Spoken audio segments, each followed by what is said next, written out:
The only 2 times my mother called me first were Christmas and medical emergencies. Since nobody in my family had died yet this December, I already knew why my phone was vibrating at 8 in the morning like Satan himself was trying to FaceTime me. I stared at the screen from underneath my blanket while my roommate loudly burned something in the kitchen. "Your life giver contacts you," he announced dramatically from the other room. I closed my eyes. "Please stop calling my mom my life giver. It is technically accurate. So is calling raccoons trash goblins. Doesn't mean you should do it at family dinner." There was a pause. "Humans have dinner with goblins?" I rubbed my forehead. "Never mind." The phone kept vibrating. Not. Mom Redheart. Not. Mother. Just MOM. All capital letters. Like a threat. I answered carefully. "Hello? Ava." She sighed immediately, already disappointed in me somehow. "You remembered Christmas dinner this year, right? Hard to forget when you texted me 12 reminders. Well, last year you claimed emotional exhaustion. I had food poisoning. You said tequila poisoning? That's still poisoning." From the kitchen came a loud metallic crash followed by smoke drifting into the hallway. My mother heard it instantly. "What was that?" "Nothing. Are you still living in that awful apartment? It has character. It has mold. Mold also has character." She ignored that. "Your cousins will all be there tonight. Melanie just got promoted again." Of course she did. Melanie got promoted every 6 minutes. I was pretty sure corporations fought over her like ancient kingdoms fighting for holy relics. "And your brother is bringing his fiancée," my mother continued. "A doctor." Naturally. Everyone in my family collected achievements like Pokémon cards while I collected overdue parking tickets and emotional damage. "Oh," she added casually. "And please don't come alone again this year." There it was. The annual stab wound. I sat upright in bed. "I wasn't alone last year. You cried in the bathroom for 40 minutes, Ava. That's called self-care." My mother laughed. Actually laughed. "We'll see you at 6. Click. I stared at the dead phone screen for a full 5 seconds before screaming into my pillow. Smoke alarms immediately started going off in the apartment. "The cooking device has turned against me," my roommate shouted. I stumbled into the kitchen and found him standing shirtless in front of a frying pan that was actively on fire. Honestly, this wasn't even in the top 5 weirdest mornings we'd had together. "Why are there blue flames?" I asked. "I attempted eggs." "You created a chemical weapon." He looked offended. "On my world, this meal is considered romantic. Your world scares me." "That is fair." Zane finally turned toward me fully, holding the burning pan like a confused caveman discovering technology for the first time. Unfortunately for my sanity, he was unfairly attractive. Like offensively attractive. Tall, dark hair, sharp jawline, weird silver eyes he claimed were a birth condition, and the kind of body that made women forgive obvious red flags. Which was dangerous because Zane was basically one giant walking red flag wrapped in sarcasm and abs. Also technically an alien. Though in fairness, that wasn't even the weirdest thing about him. The weirdest thing was how normal living with him had become. At some point I'd stopped questioning why he talked to microwaves politely or why he stared at pigeons like they were military rivals. He pointed at the smoke detector now shrieking above us. "Your ceiling robot judges me. It judges everyone." He lowered the pan. "You appear distressed. My family called." "Ah." Genuine sympathy crossed his face immediately. "The annual psychological warfare gathering. That's the one." I opened the freezer and grabbed ice cream directly at 10 in the morning because adulthood is meaningless. "They hate me," I muttered. "They tolerate you poorly." "Thank you, Therapist Yoda." Zane leaned against the counter. "You could refuse to attend. And spend Christmas alone? You would not be alone." The way he said it hit a little too softly. I quickly shoved another spoonful of ice cream into my mouth before feelings could happen. That was dangerous territory. Because somewhere between late-night movies, shared rent, and him nearly getting arrested for trying to fight a parking meter, I'd accidentally developed a crush on my emotionally confusing extraterrestrial roommate. Which was inconvenient for several reasons. Mainly because 1. He wasn't technically human. 2. He treated emotional intimacy like a suspicious government experiment. And 3. My family would absolutely die. Actually, an idea suddenly slammed into my brain. A terrible idea. The kind of idea that ruins lives. I slowly lowered the spoon. No, Zane said immediately. You don't even know what I'm gonna ask. I can feel the chaos forming. I pointed at him dramatically. Pretend to be my boyfriend tonight. He blinked once. Then twice. Fake mating ritual? Yes.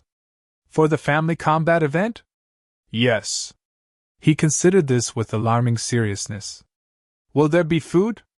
Unfortunately. Then I accept. That fast? You once helped remove a tranquilizer dart from my spine. I owe you? That's honestly fair. I stood and grabbed his shoulders. Okay. Rules. He straightened like a soldier preparing for war. You are a normal human man. I can do this. No weird alien stuff. Define weird. Don't mention space. His face fell slightly. Don't skin anybody. Your species carries fascinating bacteria. Zane. Understood. And for the love of God, don't flirt with my relatives. I only flirt accidentally. That sentence alone ruined my day. The drive to my parents' house felt like transporting a live grenade in human form. Zane spent 20 straight minutes asking questions about Christmas traditions. So the elderly red-clothed home invader enters through heating shafts? Santa. And humans reward this criminal with sugar. He's magical. That feels unrelated. By the time we pulled into my parents' neighborhood, my anxiety was chewing through my internal organs. The house already glowed with Christmas lights bright enough to signal aircraft. Cars lined the street.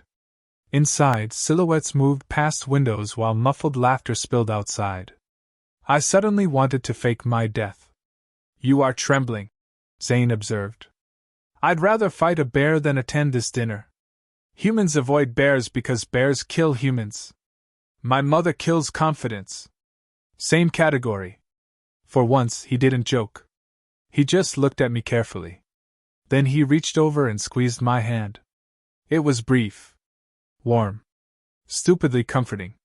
You will survive, he said quietly. Unfortunately, that tiny moment nearly gave me a heart attack. I pulled my hand back too quickly and climbed out of the car before my feelings could file official paperwork. The second we walked through the front door, chaos punched me directly in the face. Children screaming. Christmas music blasting. Relatives arguing about politics near the kitchen.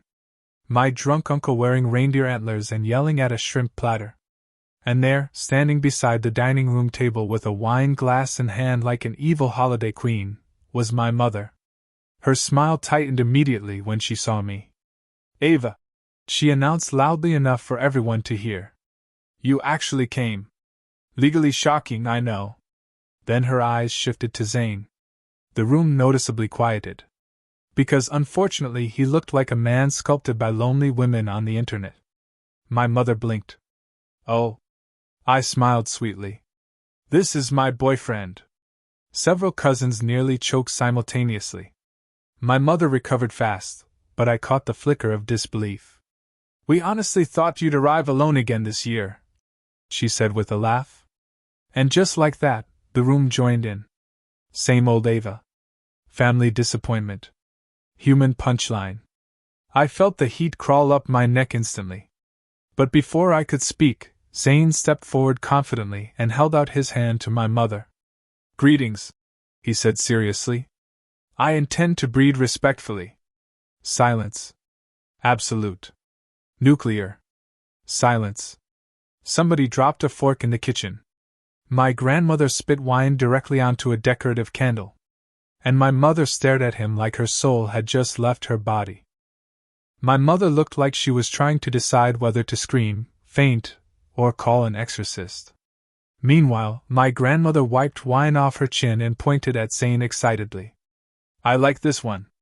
Thank you, ancient female, Zane said respectfully. Oh my God! I whispered. My cousin Melanie leaned toward me immediately. Where did you even find him? Before I could answer, Zane smiled proudly. She found me unconscious behind a storage facility. The room went silent again. I stomped on his foot under the table. He barely reacted. That, I said quickly, was a joke. It was not, he replied. Another kick. Harder. He glanced down at me in confusion like I was the unreasonable one. Dinner officially became a disaster exactly 6 minutes after we arrived. Which honestly might have been a new family record. Everybody crowded around the dining table while my mother stress-drank wine at dangerous speeds. My brother sat beside his doctor fiancé looking painfully perfect. Melanie kept showing people pictures from her latest business retreat in Switzerland because apparently rich people never shut up about mountains. And directly across from me sat Zane. Relaxed. Interested. Dangerously unsupervised. My mother carved the turkey with the aggression of a woman imagining murder. So, she said tightly, Zane, what exactly do you do? I jumped in immediately. He works in tech. Technically true. Alien technology still counted as technology. Zane nodded proudly. Weapons. I closed my eyes. My brother coughed into his drink. My mother froze mid-slice. Excuse me? Weapons engineering, Zane explained casually. Mostly long-range planetary defense systems. I kicked him again. This time he looked genuinely offended. Your violence during meals concerns me, he muttered. That makes 2 of us, I hissed. My Uncle Larry burst out laughing. I like this guy already. Of course Uncle Larry liked him. Uncle Larry once got arrested inside a Bass Pro shop for testing survival instincts. So how did you 2 meet? Melanie asked with fake sweetness. I opened my mouth. Unfortunately, Zane opened his first. Ava defeated 3 armed males in an underground combat establishment. Fork stopped moving. My mother blinked slowly. What? She was magnificent, Zane continued proudly. 1 male cried. I nearly inhaled the bread roll. He means a bar fight, I choked out. It was glorious. It was Applebee's. Blood was still exchanged. My grandmother slapped the table laughing. Meanwhile, my mother stared at me like she was updating her will. That explains a lot, she muttered. Dinner rolled forward somehow. Barely. Every conversation became increasingly dangerous because Zane answered every question like a malfunctioning documentary narrator pretending to understand humanity. My aunt smiled politely. So what do you love most about Ava? I immediately braced for impact. Zane leaned back thoughtfully. She is aggressive toward adversity.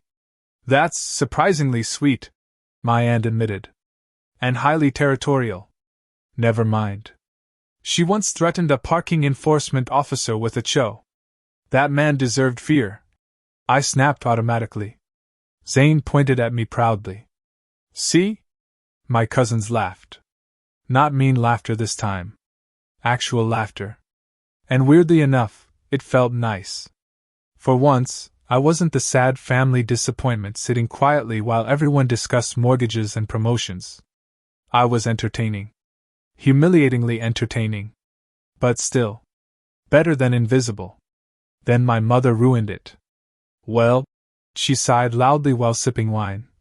At least one of Ava's relationships lasted longer than 6 weeks. There it was. The stab. Always small enough to sound like a joke. Always sharp enough to hurt. A few relatives chuckled awkwardly. I focused very hard on my mashed potatoes. Zane looked around the table slowly. Then directly at my mother. Ava informed me humans stop emotionally developing after repeated exposure to cable news. Is this true? My father suddenly started coughing to hide laughter. My mother's jaw dropped. I grabbed Zane's wrist under the table. Stop talking. You requested I socialize. Not like a sniper. Dinner somehow became even stranger after that. Mostly because Zane discovered eggnog. Nobody warned me alien biology apparently reacted to alcohol like rocket fuel. By glass number 3, he was openly fascinated by Christmas decorations. He pointed at mistletoe hanging in the doorway. What is the purpose of the mating plant? It's tradition, I whispered aggressively. So humans force intimacy beneath poisonous vegetation? When you say it like that, Christmas sounds criminal. Your holidays are deeply concerning. My grandmother overheard us, and nearly fell out of her chair laughing. Ava, she wheezed. Marry him immediately. Please don't encourage him. Too late. Zane looked genuinely interested. I am open to long-term alliance contracts. Heat rushed straight into my face. My mother looked ready to fake her own death. Then came the interrogation phase. Every family dinner eventually reached it. The moment where everyone collectively remembered I was the failure child. Melanie started discussing investments. My brother talked about buying a second house. My aunt bragged about her son getting into law school. And then all eyes slowly turned toward me. So, Melanie asked carefully, are you still bartending? There it was. The pity voice. The one usually reserved for injured animals and reality show contestants. Freelance writing too, I muttered. My mother laughed lightly into her wine. She means internet articles nobody reads. A few people smiled awkwardly. I felt that familiar sinking feeling spread through my chest. The one I'd known since childhood. Like I was 12 years old again, getting compared against perfect cousins while sitting too quietly at the edge of every room. Ava always had potential, my mother continued. She just never commits to anything. Mom, she dropped out of college. I know. I was there. She dated that magician. He was technically an illusionist. He stole from us. That was unrelated. People laughed again. Even my brother smiled into his drink. And suddenly I hated being there. I hated the lights. The fake warmth. The stupid Christmas music. The way everybody looked at me like I was the family's long-running comedy show. My mother smiled directly at Zane. You seem very nice, but trust me, Ava can be difficult. Something changed in his expression then. Subtle. But immediate. The playful confusion disappeared. She survived, he said quietly. The table went still. My mother frowned. Excuse me? Zane leaned forward slightly. Your daughter survived loneliness, financial instability, social rejection, and repeated emotional attacks from people genetically obligated to support her. Nobody moved. She continues to laugh despite all evidence suggesting she should not. He continued calmly. On my world, resilience under suffering is considered deeply admirable. My throat tightened instantly. The room had gone completely silent now. Even Uncle Larry stopped chewing. Zane looked at me for one brief second. And the softness in his eyes almost destroyed me. She is stronger than everyone at this table, he finished. Nobody joked after that. Nobody laughed. My mother stared at him like she genuinely didn't know what to say. Which honestly might have been the first Christmas miracle of the evening. Then Uncle Larry ruined the emotional moment by pointing his fork dramatically. So wait, he said, squinting suspiciously. What exactly did you say you do again? I answered immediately. Tech. Weapons engineering. Zane corrected. Tech. Weaponized tech. Please stop helping. Larry grinned drunkenly. What kind of weapons? And then, because the universe actively hates me, Zane reached calmly into his jacket. A compact plasma destabilizer, he answered. My soul left my body. He placed a small silver device onto the table. It glowed faintly blue. Every relative leaned closer immediately because human survival instincts disappear entirely during family gatherings. What the hell is that? My brother asked. Zane smiled proudly. A prototype. I kicked him under the table again. Too late. He pressed a button. For one beautiful second, Nothing happened. Then every light in the house exploded at once. Darkness swallowed the room. The Christmas tree burst into flashing neon colors. Somewhere in the kitchen, glass shattered. Children started screaming upstairs. And my grandmother yelled the single most terrifying sentence I had ever heard in my life. "The snowman is moving." Chaos exploded instantly. Not metaphorical chaos. Real chaos. The kind involving screaming relatives, electrical fires, and somebody crying about shrimp. The house went completely dark except for the Christmas tree, which now flashed violent purple symbols across the walls like it was summoning ancient demons. Children screamed upstairs. My aunt shouted, "Why is the reindeer talking?" A robotic voice suddenly came from the kitchen. "Error. Festive spirit levels critically low." My grandmother crossed herself. Uncle Larry started laughing so hard he nearly fell backward into the potatoes. Meanwhile, I sat frozen in horror while Zane stared proudly at the glowing device in his hand. "It appears slightly unstable," he admitted. "Slightly?" I whisper-screamed. Somewhere behind us, the microwave began playing opera music. Not normal opera either. Alien opera. Deep vibrating sounds echoed through the house like emotionally damaged whales singing in space. The family dog sprinted into the dining room barking wildly before suddenly stopping in front of Zane. Then the dog rolled over onto its back submissively. Zane nodded respectfully. "He recognizes superior genetics. Stop talking before the government hears you," I hissed. Too late. My little cousin suddenly pointed at the Christmas lights covering the windows. "Mommy, why are the decorations moving?" We all turned. The lights were no longer blinking randomly. They were forming symbols. Actual glowing alien symbols crawling across the walls like neon hieroglyphics. My brother slowly stood up from his chair.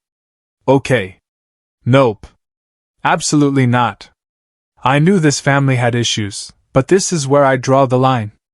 "Ava," my mother said very calmly, which somehow made it scarier, "what exactly did you bring into my house?" Before I could answer, Zane lifted the device again. "I can repair the electrical disruption." "No!"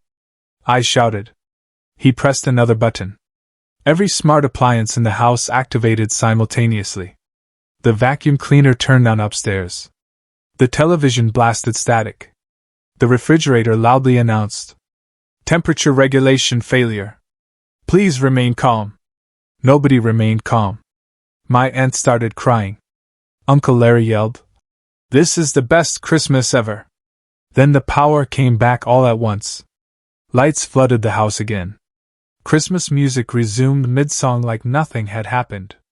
And there, in the middle of the dining room surrounded by terrified relatives and blinking decorations, stood Zane holding alien technology beside a half-eaten turkey. Honestly, somehow he still looked hot. Which felt deeply unfair. My mother finally snapped. "This," she shouted, pointing directly at me, "is exactly why we're ashamed of you." The room fell silent immediately. Even the opera microwave stopped. My mother laughed bitterly and gestured around the destroyed dining room. "You always bring chaos everywhere you go, Ava. Every holiday, every birthday, every family event, it's always something with you." I felt the words hit harder than they should have. Maybe because part of me still wanted her approval. Which was pathetic considering I was 30 years old and emotionally held together by caffeine and sarcasm. "You can't ever just be normal," she continued. "Your brother became successful. Your cousins became successful. But you? You move from job to job, date lunatics, and now apparently bring psychotic science fiction strippers to Christmas dinner." "I am not a stripper," Zane said, genuinely offended. Nobody acknowledged him. My face burned. The whole room watched quietly. Waiting. Always waiting to see how badly I'd fall apart this time. And suddenly I was exhausted. Not angry. Not embarrassed. Just tired. "I spent years trying to be enough for you," I said quietly. My mother rolled her eyes instantly. "Oh God, don't start." "No," I snapped, louder this time. You don't get to laugh at me and then tell me not to react. Nobody moved. I stood slowly from my chair. You know what's funny? I actually dreaded tonight all week. My voice shook despite my efforts. Not because I hate Christmas. Because I knew this would happen. Ava. No. Every year I come here hoping maybe this time you'll act like you actually like me. Silence spread across the room. I laughed softly, but it sounded broken even to me. Do you know what it's like being the family joke for your entire life? I asked. Every mistake I make becomes dinner conversation. Every relationship becomes gossip. Every failure becomes entertainment. My mother crossed her arms defensively. We're trying to help you. You humiliate me. We joke because we care. You joke because it's easier than admitting you never understood me. That landed harder than I expected. For the first time all night, my mother looked genuinely stunned. My chest hurt now. Years of swallowed frustration pressing upward at once. I know I'm messy, I admitted. I know I don't have some perfect career or perfect relationship or perfect life. But I'm still a person, Mom. I'm still your daughter. Nobody spoke. The Christmas lights flickered softly behind me. Then Zane stood. Very calmly. Very quietly. And somehow that terrified everyone more than the screaming had. He stepped beside me. You are incorrect about one thing, he said. I wiped angrily at my eyes. What? You are not messy. I stared at him. He looked toward my family. Humans classify emotional survival as weakness when displayed publicly, he said evenly. This is irrational. My uncle whispered. What the hell does that mean? It means, Zane continued, you punish her for being honest about pain while rewarding everyone else for pretending perfection. The room went dead silent again. He glanced toward my mother. On my world, family units protect their most emotionally injured members first. My mother scoffed. Well, maybe your world isn't realistic. Zane tilted his head slightly. Perhaps your world is defective. Uncle Larry actually choked on a dinner roll, trying not to laugh. My mother looked moments away from spontaneous combustion. Then everything somehow became worse. Because my little cousin Timmy suddenly ran into the dining room screaming. There's a spaceship behind the garage! Every adult froze. I closed my eyes immediately. Of course there was. Because apparently the universe had decided subtlety was dead. My brother blinked slowly. There's a what? A huge metal thing, Timmy yelled excitedly. With blue lights. Oh my God! I whispered. My mother looked at me like she just discovered I was secretly leading a cult. Ava. It's not mine. There's an actual UFO in my backyard? Technically reconnaissance vessel, Zane corrected. Nobody breathed. Then absolute madness erupted. My aunt screamed. My cousin grabbed her phone to record. Uncle Larry yelled. I knew the government was hiding stuff. Grandma stood up so fast her chair nearly tipped over. Are the aliens single? Grandma! My brother shouted. What? I'm 82, not dead. Meanwhile, my mother pointed shakily at Zane. You're telling me this man is actually an alien? Zane nodded politely. Yes. And Ava knew? Yes. And she brought you to Christmas dinner? In fairness, I muttered, he was supposed to lie more. The room exploded again. Questions flew everywhere. Are you dangerous? What planet are you from? Can you read minds? Do aliens pay taxes? Why is the dog following him? Indeed, the family dog had attached itself to Zane completely, and now refused to leave his side like he found a new religion. Zane looked strangely calm during all of it. Almost amused. Then he said the single weirdest thing of the night. Humans are fascinating. Everybody stopped talking. He looked around the room thoughtfully. You survive constant emotional damage yet continue gathering together repeatedly during winter celebrations. That's called trauma bonding, I muttered. Your species experiences embarrassment daily yet continues functioning. That's alcohol, Uncle Larry added. Zane ignored him. You fight constantly. You misunderstand one another constantly. Yet you continue loving each other anyway. His silver eyes shifted toward me briefly. Especially her. My breath caught. The room disappeared for a second. Just him. Looking at me like I mattered. Like I wasn't broken. Like I was something worth protecting. And before my brain could stop me, I grabbed his face and kissed him. The entire family screamed simultaneously. Honestly, fair reaction. The kiss lasted maybe 3 seconds. Warm. Soft. Shockingly real. When I pulled back, Zane looked completely stunned. You initiated public mating behavior, he said quietly. Don't ruin this. I am attempting not to. Then bright blue lights suddenly flashed through the windows outside. A loud mechanical hum filled the air. Everyone turned toward the front yard. Dark shapes hovered above the snow-covered street. My cousin whispered, "Those are drones." Zane stared toward the window. For the first time all night. He looked nervous. This, he sighed heavily, may complicate dessert. Nobody in my family handled the arrival of military drones particularly well. To be fair, there probably wasn't a graceful way to react to giant floating machines hovering outside your dining room while your daughter kissed a sarcastic alien beside a haunted Christmas tree. My aunt immediately fainted onto the dessert table. Uncle Larry shouted, "This is why I pay taxes," which honestly explained a lot about him. My brother grabbed a fireplace poker like he planned to fight advanced technology with medieval enthusiasm. And my mother? My mother pointed directly at me. "This is your fault." "Wow," I said. We skipped past confusion and went straight to blaming me. New record. Blue lights flashed through the windows again. The hovering drones projected strange scanning beams across the yard while metallic voices echoed outside. "Unregistered extraterrestrial signal detected." Grandma squinted toward the window. "They sound rude."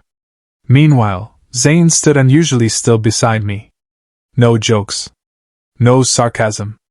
For the first time since I'd met him, he looked genuinely worried. I nudged him carefully.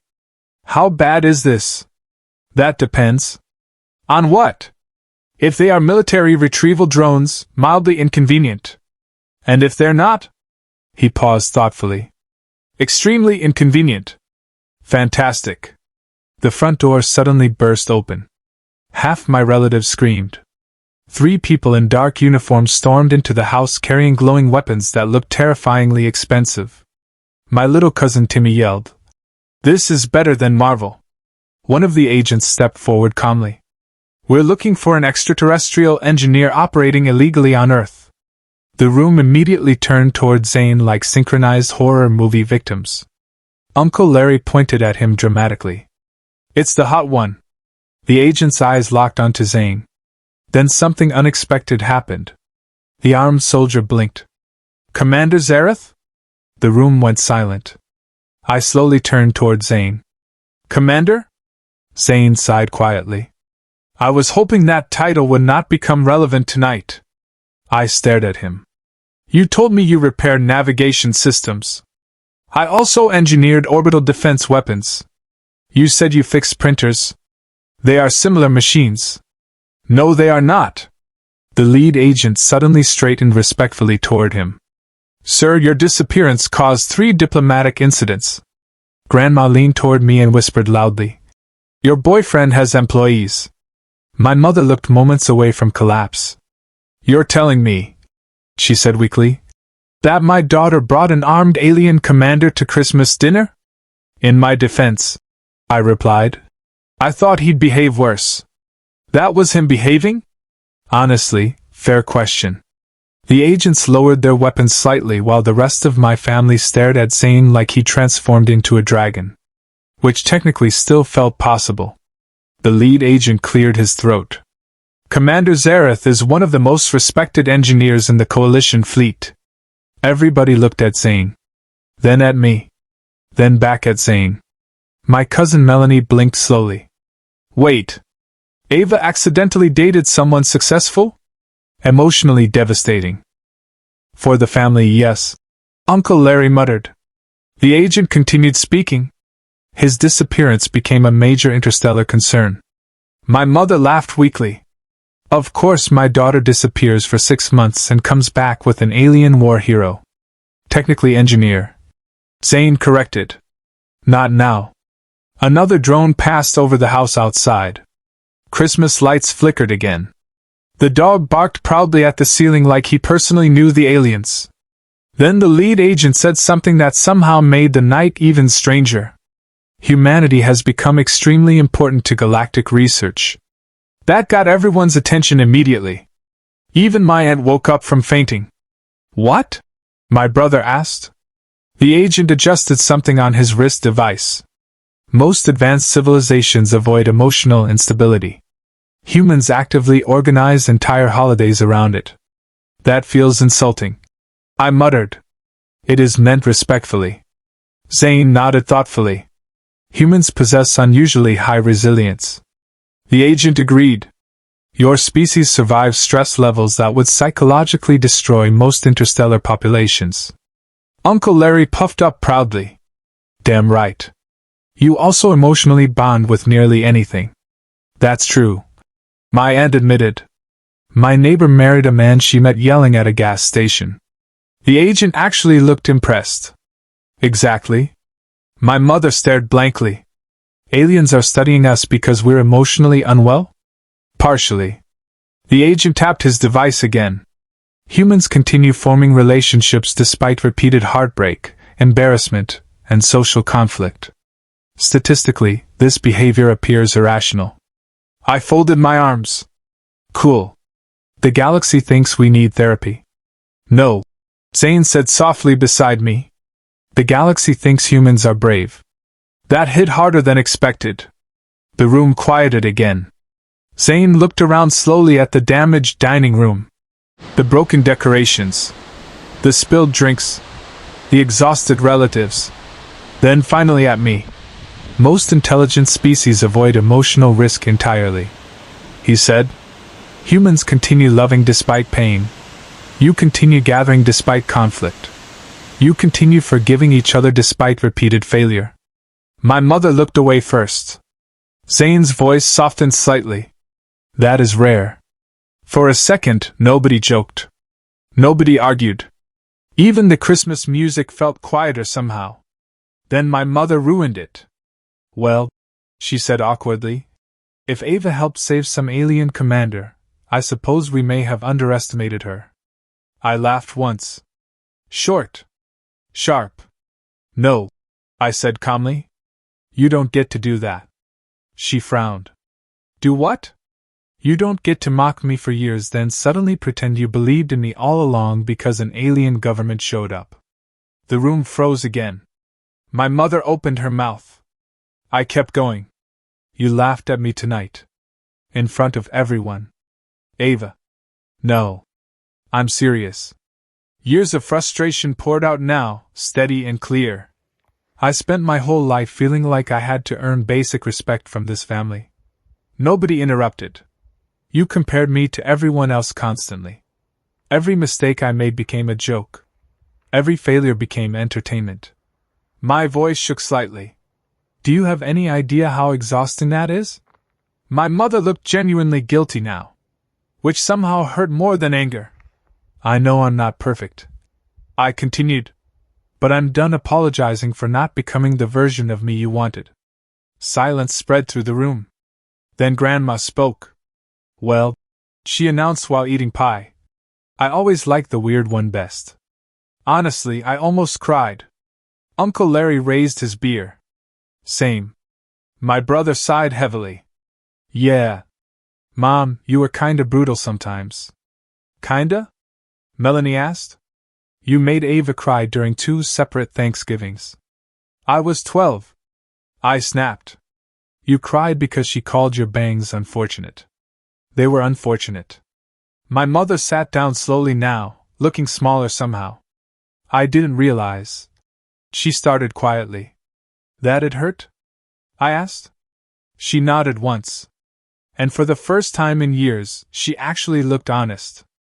Not perfect. Not magically transformed into Mother of the Year. Just human. Messy human. Which, ironically, was the entire point. Then the lead agent interrupted awkwardly. Commander, the fleet requires your decision. Everyone looked back at Zane. The agent gestured toward the drones outside. You may return home immediately. Something twisted painfully in my chest. Right. Of course. Eventually he'd leave. He wasn't human. Earth wasn't really his home. I stared down at the ruined tablecloth because suddenly looking at him felt dangerous. Then Zane spoke quietly. I decline. Every head turned. The agent blinked. Sir? I will remain on Earth. What? I whispered. Zane looked directly at me. Completely calm. Completely serious. You are the most emotionally chaotic being I have ever encountered, he said. That's somehow not romantic. And yet, he continued, stepping closer, I find myself consistently wanting to remain near you. My entire family watched in stunned silence. I enjoy your sarcasm, he said softly. Your resilience. Your strange loyalty to broken people. Heat rushed into my face instantly. And, he added thoughtfully, your aggressive driving. That's the hottest thing anyone's ever said to me. The agent sighed dramatically. Commander. Zane ignored him completely. I would like to continue our mating rituals. Grandma screamed with excitement. My mother looked horrified again. And somehow, I started laughing. Real laughing. The kind that loosens something tight inside your chest. Okay, I said breathlessly. But we are changing the phrase mating rituals immediately. That is acceptable. Then he kissed me. Right there beside the destroyed Christmas tree while drones hovered outside and my relatives collectively lost their minds. Uncle Larry shouted, Get a room, intergalactically. My aunt started crying again. My brother muttered, I can never bring normal girlfriends home after this. And my mother? My mother stared at us for a long moment before sighing heavily into her wine. Wait, she said slowly. If you two eventually have children. Oh no. Zane smiled immediately. Statistically, they would be terrifying. Grandma nearly fell out of her chair laughing. The Christmas tree finally collapsed behind us. And honestly, it was still the best family dinner I'd ever had.